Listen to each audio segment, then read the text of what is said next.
sports coverage of the National Football.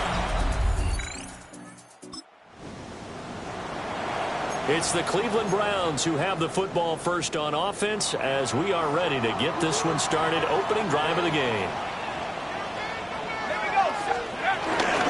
On the ground, this is Quinshawn Judkins. Still going. And they'll get him down up past the 15. A gain of 11 to kick off the drive, and it's a quick first down. And the Browns, first down. First and 10 at the 17-yard line. Now back to throw. Throw right side is going to be caught by Judy. And past the 40 before he's out of bounds. Back-to-back good plays have him on the move on first down. Another Browns, first down. On the ground, this is Judkins. And the reinforcements come in as they're going to stop him behind the line. So a 5-yard run the other way in the wrong direction, and that leads us to 2nd and 15. Throws to the sideline, here complete to Judy. Well, from their point of view, this game could not be starting out much better, could it? Force a punt on defense, and now they're moving it crisply on offense. Crisply, I like that. Yeah, moving it very, very well. Looks like the defense on their heels a little bit. You put a score in here, long way to go, but you're right, that's a heck of a start. Yeah, and I think this is where the play caller is looking at his play sheet and saying, to have that dagger play, to have that play and just finish them off right now, because I think they'd love to gain that big advantage early. Work in the middle of the field, and he's got a man complete. A curious decision to go for it, but it pays off with a first down.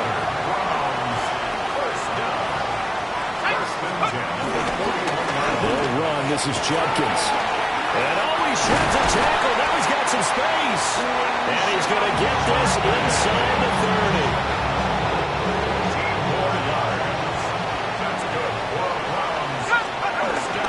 First down, right back to Judkins. And taking it to the 15-yard line before he's brought down. 11 more yards that go around, a first down as well. First down. Let's go. A toss to Judkins, running right. 2 yards on the pickup there. It'll be 2nd and 8. They did a really nice job there defensively. They strung the play out, didn't give him a cutback lane. On each play, you have guys what I call our BCR players. Guys are responsible for the bootleg, for the cutback, and for the reverse. They played that one perfectly. And rode him right out of bounds. On to the second from Cleveland. It's the Browns in control of the football. This is 2nd and 8. As they've got it as we resume action. On second down, they'll run it here. Pushes him over. And he'll take it into the end zone for a Browns touchdown. Quinshawn Judkins, his 5th rushing touchdown now on the year. And the Browns go nearly the length of the field and finish it off with 6 points.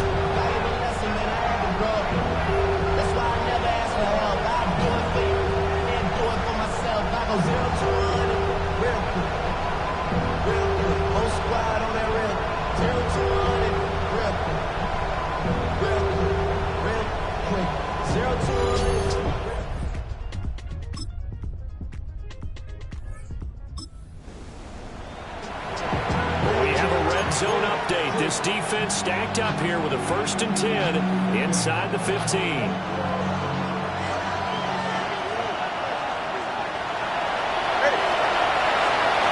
Now they'll throw. It's on to Milo. He's going to be sacked back at the 23-yard line. Jordan Birch. It'll go as a loss of about 8 as he gets in there to drop it. Tua sets up to pass it. This one thrown underneath to Achane.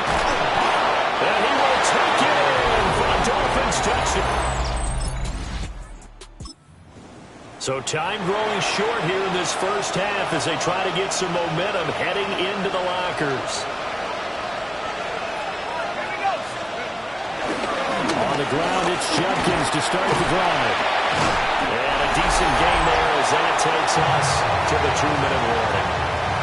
We've hit the 2-minute mark of the first half. All knotted up at 7.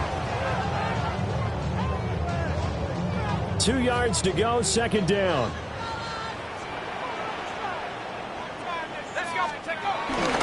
Once again, Judkins.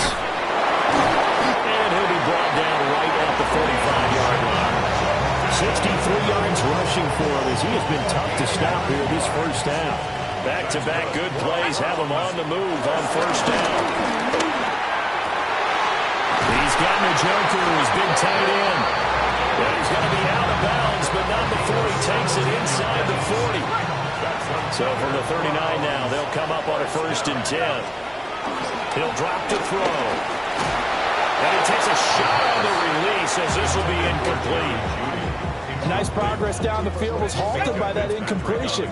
They could try for some safe yards here to get things moving again, or keep throwing it and pushing it downfield to try and pick up bigger yardage. But he's brought down at the 19 after a gain of 19. First down in the red zone. Creeping up on a minute to play in this first half. They'll stick with the passing game as he looks to throw. And that nearly a turnover, but it's incomplete.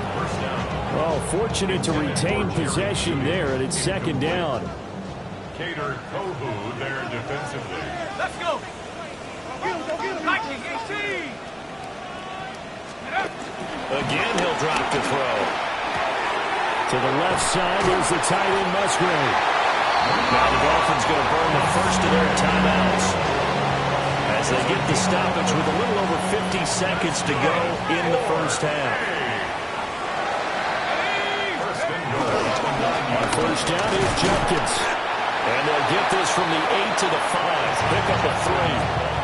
The Dolphins going to take their second timeout as they get the stoppage with just under 50 seconds remaining in half number 1. On the carry, Charbonnet.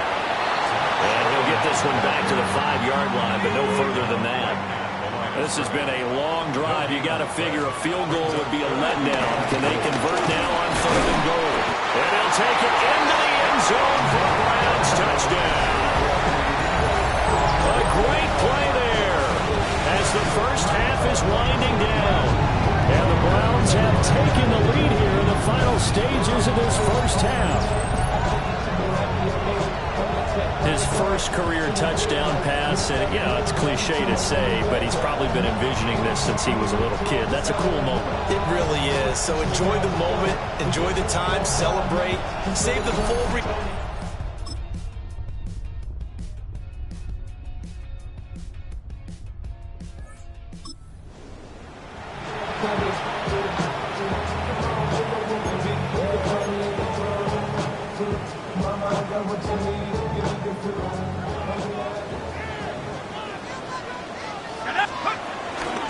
They'll run from the gun. It's Judkins. This will be stopped about 2 yards shy of the marker. 8-yard gain, 2nd and 2. Now the Dolphins going to burn the first of their timeouts. And as the two teams talk it over on their respective sidelines, we take a break. And he'll fight forward maybe to the line of scrimmage, but that's all. The Dolphins going to take their second timeout. That's going to leave them with just 1 remaining here in this 4th quarter. 60 Bison, 60 Bison. And Charbonnet once again. And he'll have the first down, getting this one to the 14-yard line. Now the Dolphins will use the last of their timeouts. So that will leave them with no timeouts left. Still plenty of time on the clock. We'll see how that affects things here in this 4th quarter. And he'll be taken down at the 2-yard line. And hold on here, because on that last run, it looks like we have a player who was shaken up. So 1st and goal, 6 points here would go a long way toward wrapping this one up. Charbonnet is in. Touchdown, Cleveland. Some good running there at the end of the drive. He had the burst that set up the 1st and goal, and then 1 play later, he's in the end zone. Brandon, what I liked about that sequence is, I'm not sure who made the play call, but they understood the situation, understood the momentum. A nice hard-charging run, give it right back to him, and let him cap things off.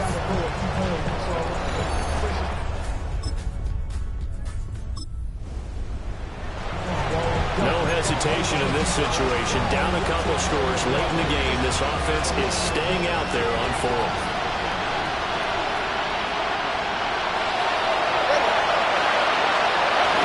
Fourth down, fourth quarter. Here's Tua. They'll let this go deep for Waddle. It's caught inside the 25.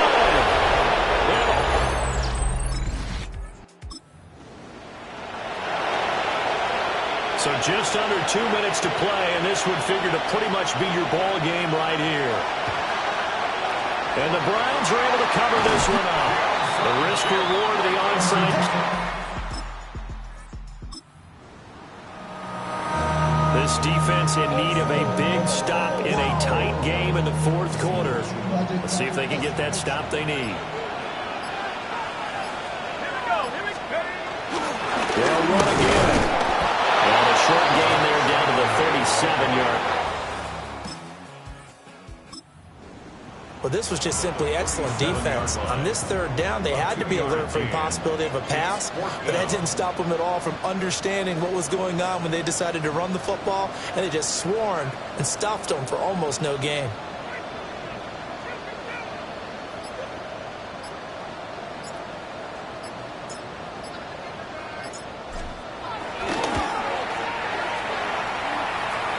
This is right down the middle as he puts it through, and that will extend their lead even further. So they hadn't called on him at all. Cleveland able to come away with the victory here. And this coaching staff, CD, I think you'd agree, pleased with this overall effort. I think they're more than pleased, right? They've got to look at each other like, wow, we just pulled this one off in a big way. Great job of motivating. Even better job of game planning. They were facing a top 10 defense, so they had to make sure that everything was buttoned down, and they had it ready to go, and their guys executed. Yeah, they were concerned not only about moving the ball through the air, but also on the ground, but both really started to come in sync. So for Cleveland, the win gets them back over 500 at 5-4 on the year. They will hit the road next week to take on the Seattle Seahawks. Meanwhile, for Miami, the difficult season continues as they drop to 1-8. And they'll look to regroup next week as they head to MetLife Stadium to take on the New York Giants. That'll do it for us. I'm Brandon Gaudin alongside Charles Davis. Thanks to our entire crew as well. We'll talk to you.